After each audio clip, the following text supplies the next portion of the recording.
बेटा सुमित, मेरी बीपी की दवाइयाँ खत्म हो गई हैं, मंगवा दो। पापा, संदीप को बोल दीजिए मुझे ऑफिस में बहुत काम है। संदीप बेटा, तेरी मम्मी का हेल्थ चेकअप होना है, हमें ले चलो। क्या पापा, दवाई ला दी ना? इस बार हेल्थ चेकअप ना हुआ तो कोई आफत नहीं आएगी। और पापा, यह रामू को समोसा कचौरी के लिए पैसे क्यों दिए हैं? घर में खाना नहीं मिलता क्या? और इस उम्र में बाजार का तला भुना खाएंगे तो बीमार पड़ जाएंगे, फिर हॉस्पिटल का बिल कौन देगा? पर बेटा, आज कुछ अच्छा खाने का मन किया तो मैं सभी के लिए मंगा रहा था। मुझसे पूछे बिना रामू घर में कोई सामान नहीं लाएगा। बहू, कुछ दिन बाद तुम्हारी मम्मी जी का जन्मदिन है। मैं चाहता हूँ तुम लोग एक अच्छी सी साड़ी ले आओ। पापा जी, हमें बाजार जाने की फुर्सत नहीं है। और उन्हें क्या जरूरत है इस उम्र में नई साड़ी की? अभी कितनी महंगी साड़ियां हैं उनके पास। हमारी शादियों की कोई भी साड़ी पहन लें, क्या फर्क पड़ता है? माधव जी एक रिटायर्ड सरकारी वकील हैं। हमेशा दूसरों के हक के लिए लड़ने वाले आज अपने और अपनी पत्नी के हक के लिए ना लड़ पाने पर बहुत लाचार महसूस कर रहे हैं। जब भी वो कोई काम अपने दोनों बेटों या बहुओं से कहते तो वे साफ मना कर देते, या फिर ला कर देते भी तो ऐसे जताकर जो कि माधव जी को बिल्कुल अच्छा नहीं लगता। माधव जी और सुधा जी को अपने ही परिवार का सहारा नहीं मिल रहा था। माधव जी ने पूरा जीवन इस घमंड में निकाल दिया कि दो बेटे हैं, बुढ़ापे की लाठी बनेंगे। पर वे अब जिम्मेदारियों से जी चुराने लगे। एक एक पैसा मेहनत से कमाया जाता है, तो मैंने जीवन भर क्या किया? मेहनत नहीं की इन लोगों के लिए। माधव जी दुखी मन से अपनी पत्नी सुधा से कहते हैं। सुधा जी उन्हें समझाती हैं, अपने बच्चों से लड़कर कहाँ जाएंगे? घर में शांति बनी रहे, वे लोग जैसे रखें रह लेंगे। अब उम्र ही कितनी है, आपने सारे सुख पहले ही पूरे कर दिए, अब कोई चाहत ही नहीं। पर माधव जी को ये सब पसंद नहीं आता। मैंने सोचा था रिटायर होने के बाद मैं तुम्हें घुमाने फिराने ले जाऊंगा, तुम्हें वह भी ला कर दूंगा जो पहले जिम्मेदारियों के चलते ना दे पाया। पर तुम पहले सबके लिए काम करती रही और अब आज बहुओं के लिए खटक रही हो। दुखी मन से माधव जी बोले।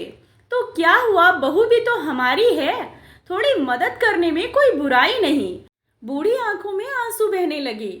हाँ देवी जी, मुझे भी लगता है अपने बच्चों के लिए काम करने में कोई बुराई नहीं, लेकिन ये क्या उचित है कि हम घर की शांति बनाए रखने के लिए दोनों घर के नौकर बन जाएं?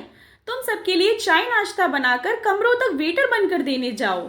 क्यों आकर सब अपना अपना काम नहीं संभालते? एक दिन सुधा जी और माधव जी पार्क में बैठे चर्चा कर रहे थे। तुमने तो अपने बेटों को भी रोटी बनाना सिखाया था। जब तुम बीमार होती तो हम सब मिलकर तुम्हारे लिए खाना बनाते थे, पर अब लायक होते हुए भी हमारा ध्यान क्यों नहीं रख सकते? हम सिर्फ 2 वक्त का खाना शांति से चाहते हैं। मदद करना अलग बात है, इससे हमारे हाथ पांव चलते रहेंगे। बहू अगर 1 वक्त का खाना बना ले तो तुम्हारी भी मदद होगी। मैं तो कहता हूँ तुम अब बस करो, खाना बनाने वाली लगा लो, किसी को परेशान मत करो। तभी उनकी मुलाकात रंजीत से होती है, जो माधव जी की पेंशन के कागज पूरे करा कर लाया था, जो कि कुछ वक्त से अटके पड़े थे। अंकल आंटी जी प्रणाम। रंजीत उन्हें पहले से जानता था। माधव जी ने उसे पढ़ाई के लिए पैसे ना होने की स्थिति में उसकी काफ़ी मदद की थी। मैं पूजा के लिए फूल ले लेती हूँ, आप लोग बात कीजिए। अपने आंसू पोंछते हुए सुधा जी चली गई। अंकल जी, कोई परेशानी है? अरे नहीं बेटा, जीवन है तो कुछ ना कुछ लगा ही रहता है। माधव जी भले इंसान थे, आसानी से बताने वाले नहीं थे अपने घर की समस्या। अंकल माफ कीजिए, मैंने आप दोनों की बातें सुन ली। आप कहें तो आपकी समस्या का समाधान है मेरे पास। और मेरे पास क्यों, आपके पास ही है। माधव जी चौंकते हुए बोले, मेरे पास? माधव जी को रंजीत ने आत्मनिर्भर रहना सिखाया। 4 दिन बाद, ये कौन है? सुमित, मैंने हेल्थ चेकअप के लिए घर बुलाया है, ऑनलाइन बुकिंग कर। अब तुम्हारा वक्त बर्बाद नहीं होगा, मैंने खुद ही बुक किया है। दोनों बेटा बहू सुनकर चुप रह गए, अब बोलते भी क्या। अगले दिन बेटा बोला, समोसा कचौरी क्यों मंगवाए, कौन लाया? संदीप चिल्लाया। माधव जी बोले, मैंने मंगवाए हैं, हम दोनों की रिपोर्ट नॉर्मल है और हमने रामू से नहीं मंगवाए, होम डिलीवरी करवाई है। राधे श्याम जी हलवाई के यहाँ से, चाहो तो तुम लोग भी खा सकते हो। फिर बेटा बहू चुप रह गए। मम्मी पापा, हम लोग इस वीकेंड पर घूमने जा रहे हैं, आप दोनों घर पर अपना ख्याल रखना। उन्हें माँ का जन्मदिन भी याद नहीं था। सुमित और संदीप, मुझे भी तुम्हें यही कहना था, वीकेंड पर मैं और तुम्हारी माँ शिरडी जा रहे हैं। संदीप बोला, पर आप लोग अकेले मैनेज कैसे करेंगे इस उम्र में? अरे मेरे कुछ दोस्त भी जा रहे हैं, मैंने उनसे बात कर ली है और मेरा एक दोस्त तो शिरडी में ही रहता है और उसी ने कहा है कि सब लोग आ जाओ। सारी व्यवस्था वह अपने घर में ही कर लेगा।